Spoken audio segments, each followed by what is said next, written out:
Welcome to episode 2 of trying to find this mystery skater with Tony Hawk. I was able to find some additional photos from this day, with some of them even including the guy that we're trying to find. Now, from these new photos that were discovered, we can now cross off the theory that this guy just came, skated by, and went on with his life. Because we got a shot of him here at the top of the hill. We've got him skateboarding down the hill, so likely he did this multiple times, which could all be super helpful. Now, Tony has reached out to the wife of Bill Epridge, and was told that the man was unidentified at the time of the shoot, so no luck there. But it's important that we lay out the facts. Now, we know that these photos were taken in 1965, but having a more dialed-in time frame will help us make sure that we're looking in the right areas. This issue of Life magazine came out on May 14th, 1965. So we've already trimmed off 7 months from 1965, which means we're left with a window from January to May. Now, we know this was Central Park in New York City. In fact, the exact location on Google Earth, based off of the bridge in the background here, as well as this low-rise here. These photos were taken right here at Pine Bank Arch, facing northwest. That's important to remember. Now, it looks a lot different in 1965, obviously due to the growth of the surrounding trees, but it also looks like they've narrowed the walkway here. And just to confirm, if we zoom out, there should be a low-rise building right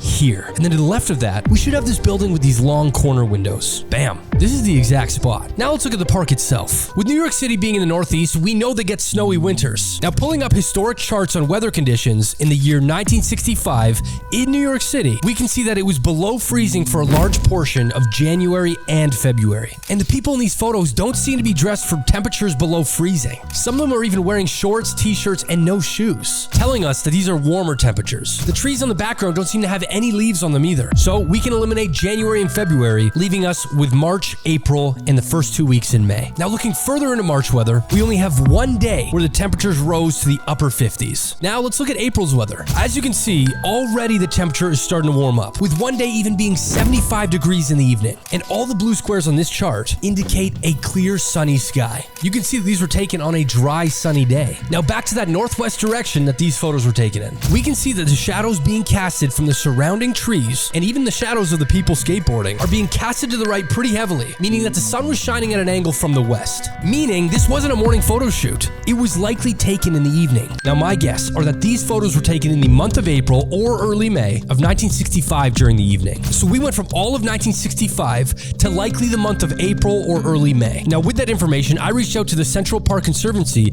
as well as the New York City Events Department, asking if they had any records of a skateboard event taking place in April or May of 1965. Now, while waiting to hear back from them, I decided to do research of all of the local newspapers in the New York area from 1965 to see if there's any mention of a skateboard event happening at Central Park, and nothing was advertised. Next, I took these photos and ran them through Photoshop. I wanted to see if I could pull any information from this guy's face. So I created a custom brush and started painting over his sunglasses. I then tweaked the settings, and I was able to see more of his eye features behind the sunglasses. It looks like this guy could be of Asian descent, which will open up another pathway for me to research. Next, Tony and I approached the former editor-in-chief of Life magazine, Bill Shapiro. Now, Bill was the editor-in-chief of the revamp in 2004, so he wasn't there at the time of these photos. But when we spoke to him, he gave us more insight on how the magazine would have been run. Here's what Bill had to say. Life was in many ways the editor's magazine, meaning that many of the ideas came from the editors and were generated in the building, and then photographers were dispatched. Epridge was a natural choice in some ways, a versatile photographer, so likely they called Epridge and told him to go to Central Park and report back. This supports the theory that these could have been taken in April, with a quick turnaround time, so they were published in May. So by Bill's account, that does seem likely it could have happened. Next up, I drove down to San Antonio, Texas, where there's this antique store that has a large selection of Life magazines. I wanted to see if I could find a physical copy. Now, unfortunately, they didn't have this one, so I managed to source it online instead. Reading through the article, they cover 3 locations: Connecticut, Denver, and New York City. Now, for all the coverage in New York City, we only have 2 names in the article. It's from this photo. The woman riding the skateboard is labeled as Estelle Greer. Also labeled is her 10-year-old son, Peter. So with that, I ran a public record search for anybody named Peter Greer between the ages of 67 to 71 from New York. And bam, Peter Greer with relatives Estelle Greer popped up. That's our guy. That's the boy from the magazine. He was there the day of the shoot, and he may know something. So last night I emailed Peter, and he responded within 10 minutes. And here's what he had to say. Be sure to come back in 2 days for more of this search. And please continue to reach out if you find anything from this information. We're now starting to dial this in. Thank you so much for watching. Be sure to like and follow for more fun videos like this, and I'll catch you in the next one.